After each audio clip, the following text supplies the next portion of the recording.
stand-up comedy should be a balance of socially responsible rhetoric and cock jokes. That's basically my idea about it. For example, every now and then, if I see some racist fuckwits hassling Indian students on a train platform, what I like to do is flop out my flaccid penis and just run at the racist screaming gibberish.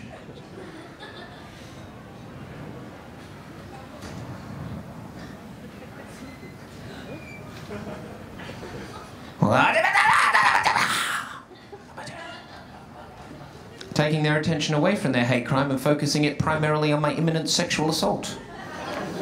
I suppose socially responsible with a cock joke. And I'm not a good one for confrontation. Growing up in hippie places like Byron Bay with sort of male role models who, you know, in a apricot moo-moo doused in patchouli oil, sort of, you know, with like half a boot and like their hair, you know, the kind of, should we go to the restaurant that is the, where you eat spelt out of the hand of an American Indian or something? And what about, is that fair trade coffee? Is it? No, I think an African boy was sad when you made that. I'm not interested in that. I want this one over here. Oh, the whole family was happy. And I'm a conduit for fuckwits. I'm a conduit for racists. Racists like to start conversations with me. Men like to abuse me in the street because I dress like an adult. Albeit an adult from 60 years ago. And even though I look like your granddad, I don't think like your granddad. I keep an antiquated facade and a progressive interior like an affirmative action Kinder Surprise. My favourite homophobic insult, I'm not even gay, which is the weird thing.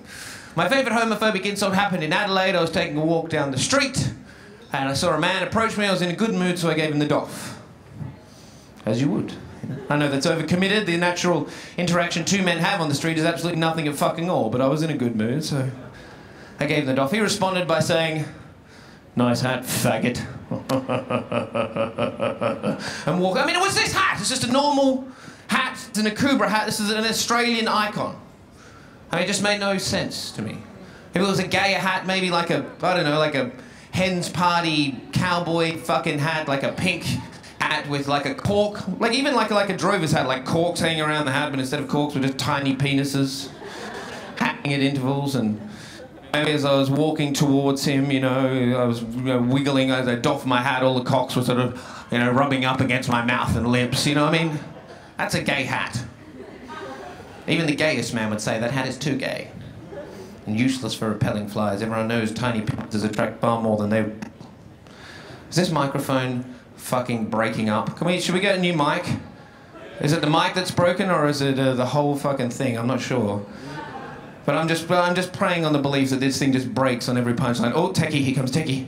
There's fucking Techie coming. Is that a Techie? Come on, Techie, come on, come on. Help me out, come on, fucking get up here. Pump your little legs. If you got some Benny Hill music, let's get this thing started, come on. Got a feeling in for the Techie. When you're wrapping it up and you're getting ready to stick it in.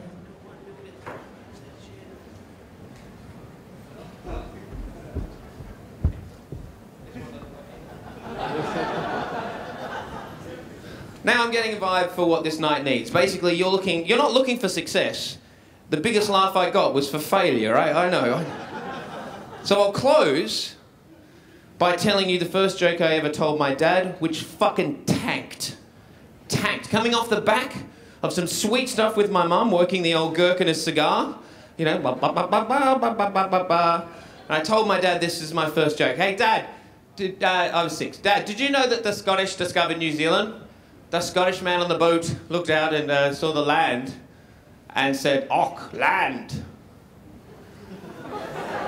Which is a pretty advanced joke for a 6-year-old. It shows an understanding of Scottish colloquialisms, and it's a geographically correct joke. My dad's response was, "Don't give up your day job," which is a little harsh, as I was only 6.